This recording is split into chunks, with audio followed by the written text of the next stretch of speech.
Man, I've been trying to make this dream come true. You done left me out here like this. And I was crying so hard that he just said, I didn't like hear a voice or nothing, but he spoke to me in however he said, if you get up, I'm gonna take you places you ain't never been. Now I was finna quit. So I said, skip it. I'm gonna quit anyway. So I got in my car, I went to a payphone, and I was gonna call my dad. You remember back in the day where you could punch in a code and call your answering machine and get your messages? So I called and I punched in the code and it said, doop. He said, hey Steve, this is Chuck Sutton with Showtime at the Apollo. We saw a tape of you. You're very funny. If you could get here Sunday night, we'd love to put you on television. Call me back, let me know if you can make it. So I hung the phone up, I'm crushed. Because my whole dream of being on TV, and I couldn't get to New York. I got $35. How I'm gonna get to New York? I can't make it. So I'm standing there at the phone booth and tears just coming down my face. I said, God, so that must be a sign for me to go home. Because this it, I ain't even got the money to go to the Apollo. My whole thing, wanting to be on TV, I couldn't even make the dream come true. This is the most messed up moment. And so I said, man, let me call this dude back and see if he said this Sunday. Because maybe he said next Sunday and I can hustle up a little bit of money or something. I don't know what I'm gonna do, but let me just call him back. So I called him back. Steve, this is Chuck Sutton, Showtime at the Apollo. We saw a tape of yours. You're very, very funny.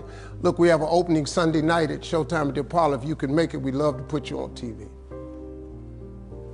I said, it's this Sunday. Before I hit the button, I heard, doop, you have another message. Now, it wasn't there before. So I punched my code in, I listened to the second message. It said, Steve Harvey, this is Tom Sobel from the Comedy Caravan. This was a Thursday. He said, I have a gig in Jacksonville, Florida on Friday night that pays $150. If you can get there Friday night, you'll make $150. So I called him back and I said, hey Tom, did you get a gig away? He said, no, it's still available. He said, can you get there? I said, I'm in Pensacola, Florida. I'm 3.5 hours away. So I drive to Jacksonville, Florida, and that night I made the 150. The club owner said, man, you funnier than the guy we hired. If you stay tomorrow night, I'm gonna give you another $150. So now I got $300 now. So I get on the phone, I call Chuck Sutton. I say, hey man, is the gig still available at Showtime at the Apollo?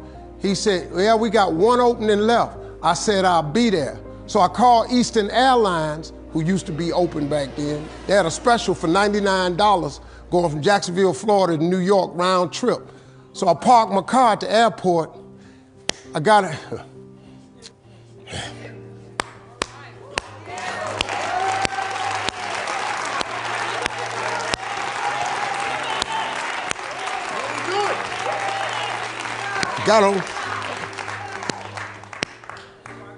Got on plane, flew.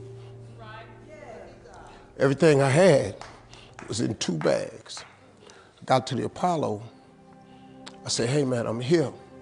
I got there at 11 o'clock in the morning. He said, you can't stay here because you don't come on to the late show tonight.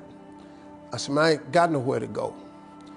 I said, if you just let me stay in this building, man, I ain't gonna move around nothing. I ain't got nowhere to go.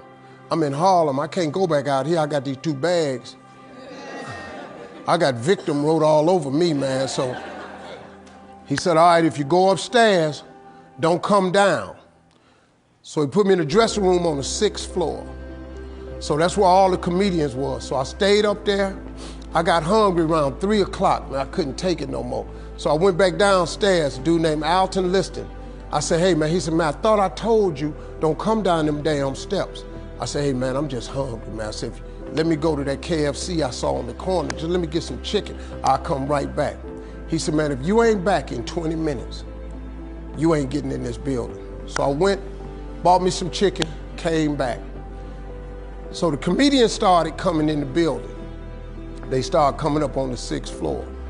So I meet this guy named D.L. Hughley. I introduced myself. He introduced himself. I'm sitting there, another guy come in named Dwayne Johnson. Then this other dude walked in named Jamie Foxx.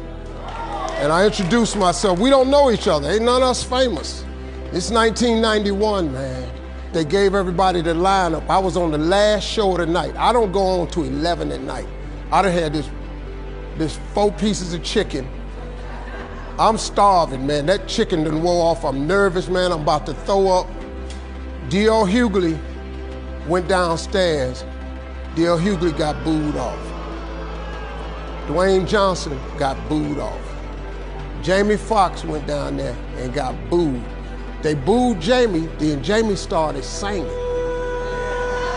And then they started clapping. And Jamie had their ass, then he went back to them jokes, and they got his ass. So I'm walking down the steps and I see Jamie sitting on the steps. I said, hey man, hang in there. He said, man, that ain't never happened to me before, man. This is crazy.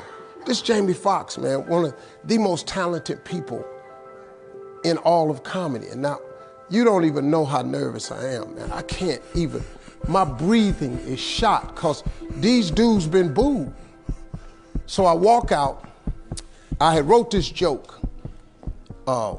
Mike Tyson had got in a fight in Harlem with this heavyweight named Mitch Green. Mike Tyson had hit the dude in the eye in the store. Now he was on the news, his eye was swollen. So the joke I wrote was, they was interviewing Mitch Green and he was telling everybody what happened, but his eye took over the interview. And I wrote this joke that his eye started talking and was just, I tell you what happened. The heavyweight champ's fist is coming towards my face. I just said, Lord, Lord, Lord. And I wrote this whole joke about this dude's eyeball talking. And when the punch came, and all this here, the Apollo, man, they went crazy. They lost their mind. I got a standing ovation, man. I walked off stage, man, just started crying. I couldn't believe it. They paid me. I made $750 for being on TV for one night. I'd never made $750 telling jokes in one night. And so that was my first television appearance. A couple weeks later, Sinbad was the host of the show. He got this job on Different World.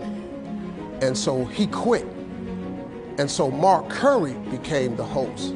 And then Mark Curry got hanging with Mr. Cooper and he quit.